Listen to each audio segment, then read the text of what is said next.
Hey recappers, welcome back to the GCap recap. I'm GCap, and today I'm going to be covering a hidden gem of a series that you probably haven't, should actually say definitely haven't heard about, called They Came from Outer Space. This series came from the mind of Tom McLaughlin.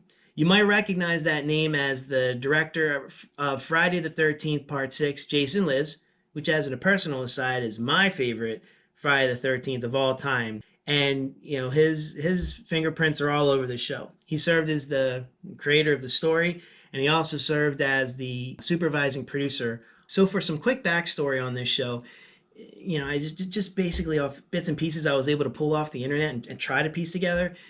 It seems that back in 1990, there was a network that was trying to do what Fox did, and develop content and TV shows that they could send straight into syndication and really beef up their network. There were three shows that were developed: Shades of LA, which I haven't seen; She-Wolf of London, which I actually really liked; and this guy, They Came from Outer Space.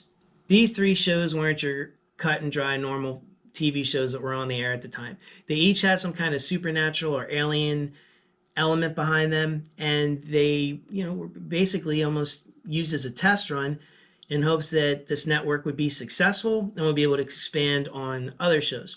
Again, just to kind of replicate Fox's success. I guess almost like television show guinea pigs. We're getting paid.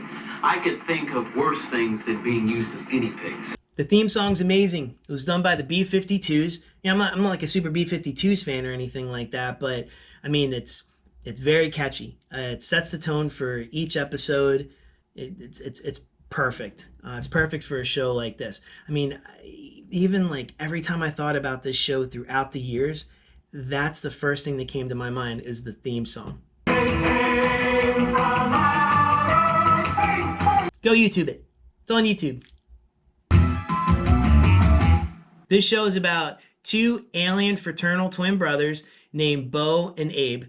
And, they're kind of goofy, fun-loving brothers that live on the planet Crouton. Stay with me.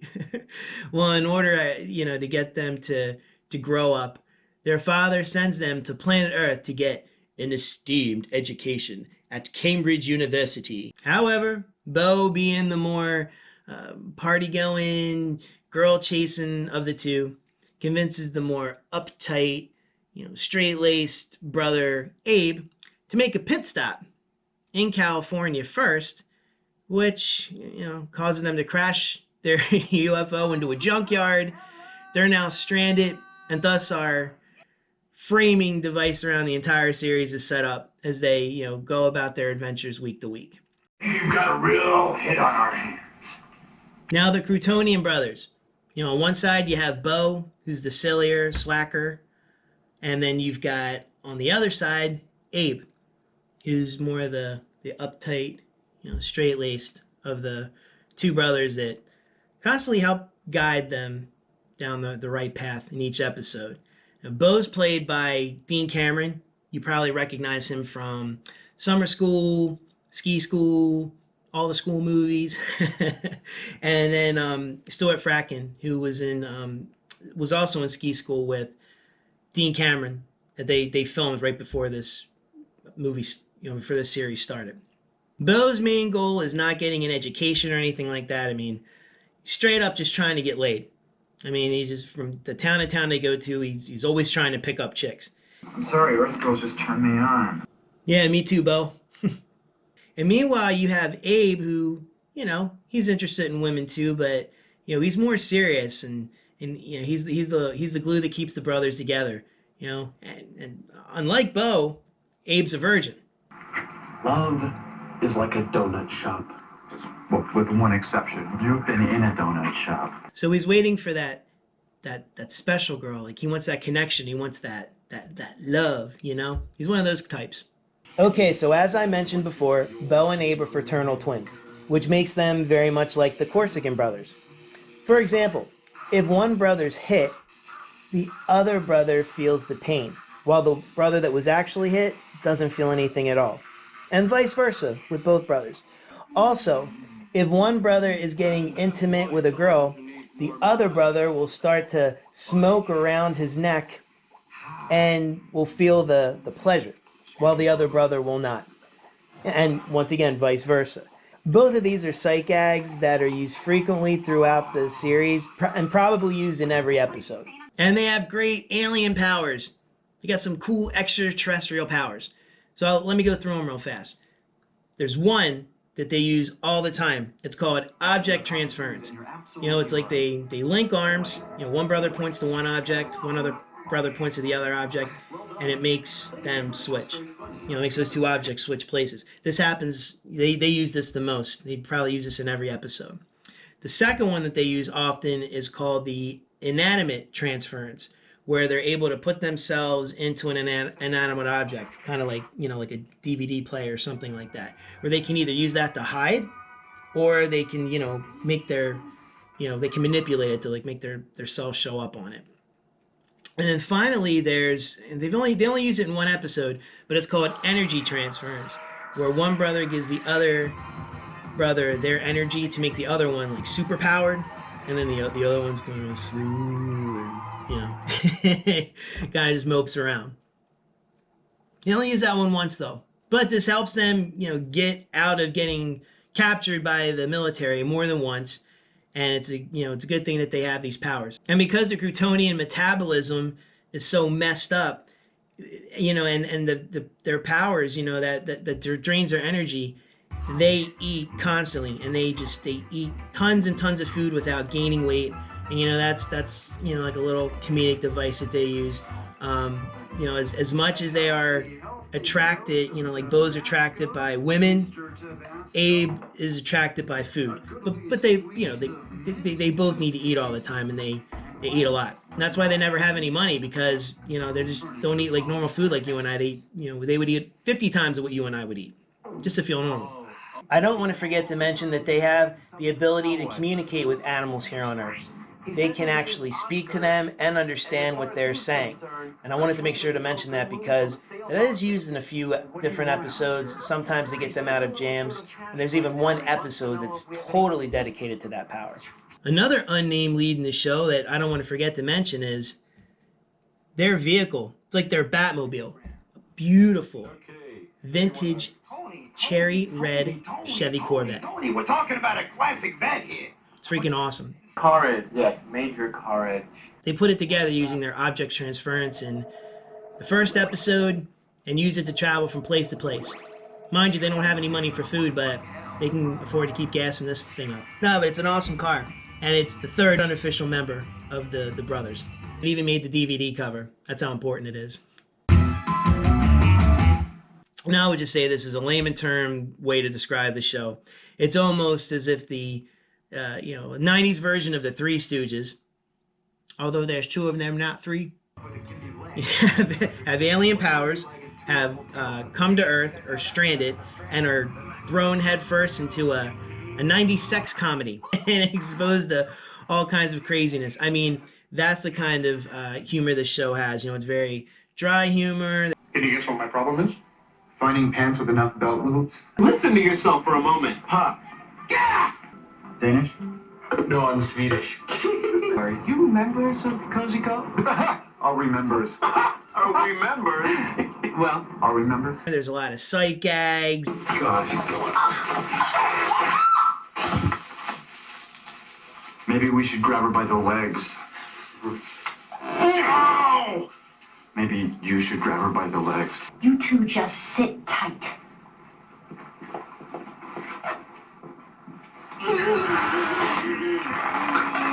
It's definitely not meant to be taken serious. It's definitely, it's just supposed to be a fun time. You know, turn your brain off for an hour. Hey, if you want to be a rugged individualist, go climb a mountain, but you won't see a girl like her on Everest. Throughout the series, there were lots of shots and parodies of pop culture at the time. I mentioned how Tom McLaughlin directed Friday the 13th Part 6. And there's quite a few Friday the 13th gags in there. You've seen one Friday the 13th, you've seen them all. There's also some dated references, like Donahue. and one of the first big-time infomercials that included that one guy who was selling a cleaning product, and he just kept giving you more and more and more and more add-ons just to get you to buy it without raising the price. Heck, there's even a reference to Tony Danza. Well, he's an evil Tony Danza. So I don't know if maybe somebody might have had a problem with Tony Danza and they just kind of wrote that in this, an episode to get back at him or something, or if it's just a coincidence. You have an evil Tony Danza in an episode. It's ridiculous. It's got to be seen to be believed. This show follows the classic formula of having like an adventure a week within the frame of what the television series is all about. And it finds Bo and Abe traveling to different parts of the United States, and well, I guess more realistically California, because it looks like it's probably where it was all shot. And they always come into an adventure or always have some kind of problem to solve before being chased into the next town by these two military guys that are just hell-bent on kidnapping them to bring them back to the United States government and prove that aliens truly exist by dissecting them and getting themselves promoted. Here's some of the guest stars that were on the show. Two I can name right away are very cool because, as much as I love Friday the 13th Part 6, my favorite Nightmare on Elm Street's Nightmare on Elm Street Part 4. And in the first handful of episodes, there's Tuesday Night. Look, fellas, you're in a tight squeeze, so I helped you out. And there's Brooke Deese, who play the female leads of those two episodes. Well, not a lot of people think it's wrong. Other names and faces you might recognize are Caroline Williams, who played Stretch in Texas Chainsaw Massacre 2. So, That's the third time you've said so. Eva LaRue. How excited I am to be joining the team. Holton, remember him from Terrace in Pee-wee's Big Adventure. Ruth Buzzy. Jones. Donald Gibb, who played Ogre from Revenge of the Nerds. The fact is, I'm an actor, An actor? Wow.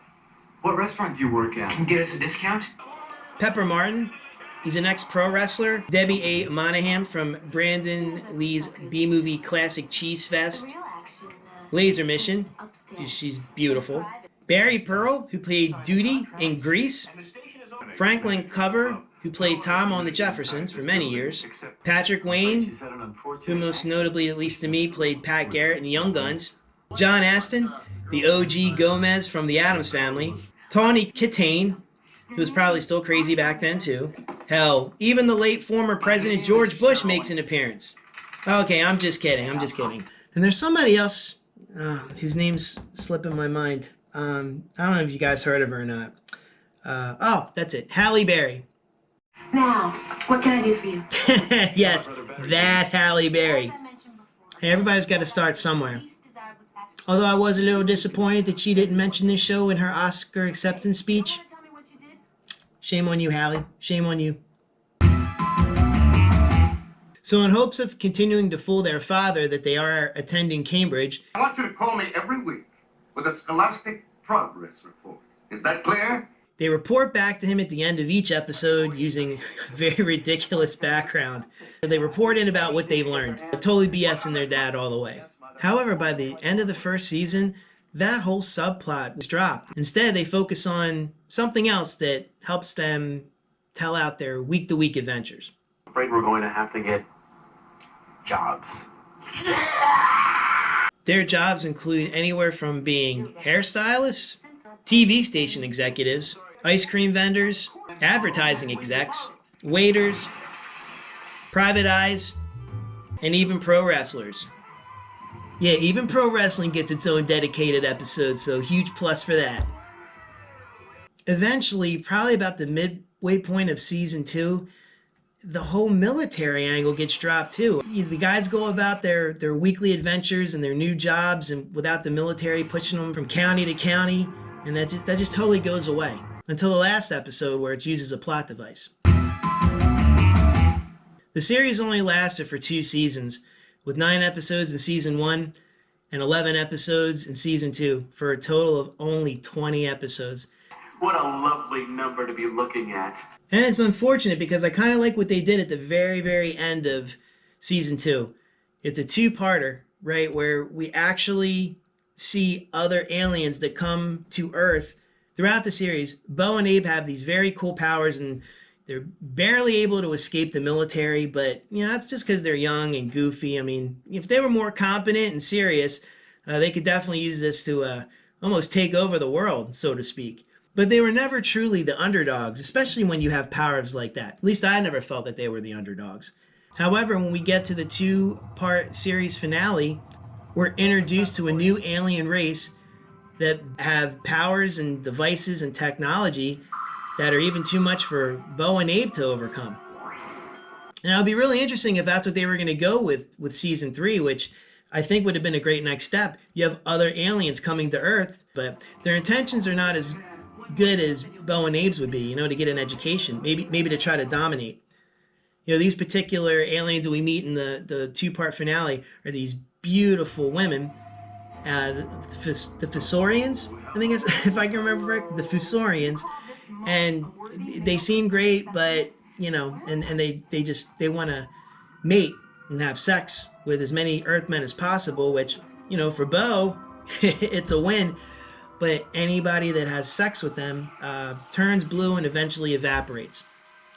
So they're very, very bad. And they've got these devices that can make you, you know, even if you fight against their powers, and you know that their intentions aren't good, they've got these little wrist devices that can make you fall in love with them. So even Abe, the smartest one, totally falls for this. So that's where I kind of felt like there was definitely a different dynamic of bringing aliens, other alien races down. Now, I mean, it wouldn't be serious. I mean, it was played for laughs, the whole thing. You know, it's not like this big alien battle. I mean, it was funny. You know, I mean, in that kind of way, you could have brought some other aliens down here, some other nemesis for Bo and Abe to mess with. You know, I think that would have been great for a season 3. And that would have been an awesome direction to take the show. Why not? Yeah, why the heck not? The two leads, Dean Cameron and Stuart Fracken, guys are freaking hilarious, and they totally make this show work. I mean, my opinion. Thank you. Be sure to tip your waitresses. You're very welcome. They have all kinds of like little goofy things they do through the whole series. You know, they always have this like, hi, hello, how are you? Hi, hello, how are you? Hi, hello, how are you? Hi, hello, how are you? I mean, it's one of the things that'll stick in your brain if you watch this show. They also have another thing that ain't no reason. Ain't no reason. Their chemistry's awesome. I have a feeling that 90% of their lines were just ad-libs. I mean, the way they were talking, there was like, if you watch the show, the way they speak to each other and converse, very, very natural exchanges. You could tell some of these jokes are just them flying off. I mean, I'm sure there's an entire outtake reel of hilarious things they had, and they just brought in the best ad-libs as possible. It has to be. Some of the way these things are delivered, those aren't lines. Those are just someone like shooting from the hip. So for that, I give them props. Thank you. Thank you. You're welcome. Now, I wish I could know more about this show. I mean, I don't know why I'm so infatuated with it. Why I don't know. Maybe it brings me back to a simpler time. I don't think this show would air nowadays. It's a little risque. This was the early 90s. This is what's sold back then. Like I say, it's almost done playfully. Very funny. Thank you. All the female roles are pretty awesome. You know, there's no damsels in distress. And at least in the majority of the episodes are the ones that kind of help Bo and Abe bail themselves out of some bad situations. But in closing, yeah, I wish I had more information on the show. Like, was there a season 3 planned? Is this a direction? You know, what happened? Why did the network fail? Why did it tank? Yeah, I mean, I just remember the show throughout the years. I could never catch all of them. And I'd catch little pieces like at the end, you know, and I'd be like, I'm like, this show's on all the time, but I always miss it. They just put it on all different kinds of times throughout the early 90s. So, you know, I figure the guys must have been loaded with the residuals. We're rich! We're rich! We're filthy rich! Who knows? I know nothing. I would like to learn more about this show, though. If you're like, you know, this is a just dystopian view of our bleak political parallel and a middle finger to the establishment. It's not that kind of show. I'd stay away, but Anybody else, if you're able to track down an episode or something, that'd be great. They're not on YouTube. I put in my original Mob Blues episode that I bought this sucker for a little bit of a king's ransom. And, you know, I saw on eBay and also on Amazon, there were a few other used copies that were more than this one. At least the one I got was brand new. Those I just checked as of last night to, you know, put together some bits for this video. They're all gone. So somebody's out there buying them. There is a script on eBay, though, for one of the episodes. One of the episodes, probably the one I like the least. It's $200. $200. But I wish I could tell you where to go watch it, or at least check out a couple episodes and let me know what you think. I mean, they used to be on Hulu. They're not now. They're not on any streaming services. They're not. They used to have some episodes on YouTube. They're not there now. I mean, any place I could tell you to try to search for them. But it's probably illegal. Yeah, you're probably right, Abe. Thank you. Scratch that.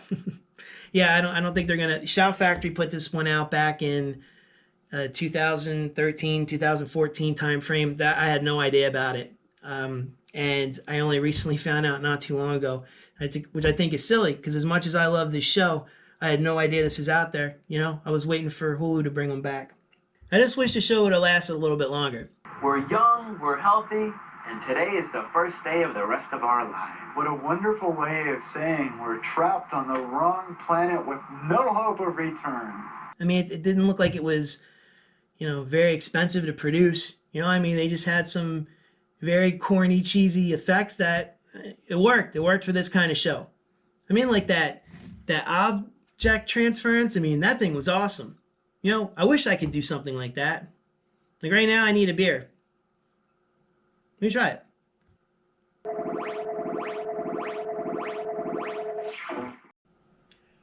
Whoa! Check that out. Quench my thirst. Or heck, even the inanimate object transference.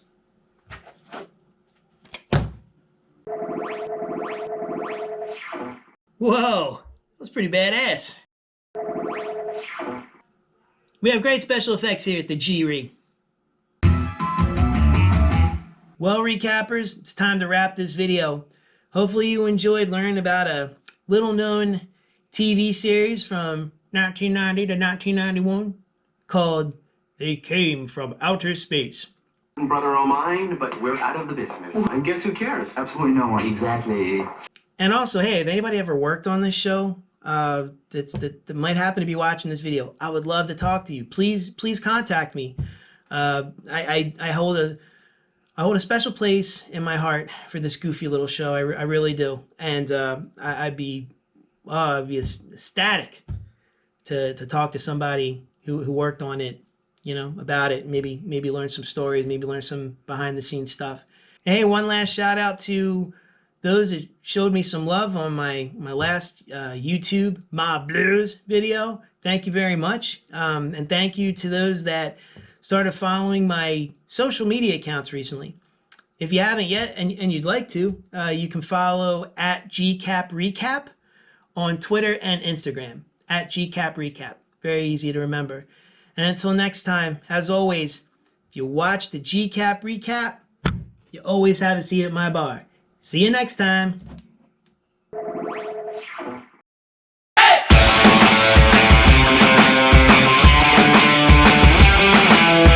Sit, Koopy, sit.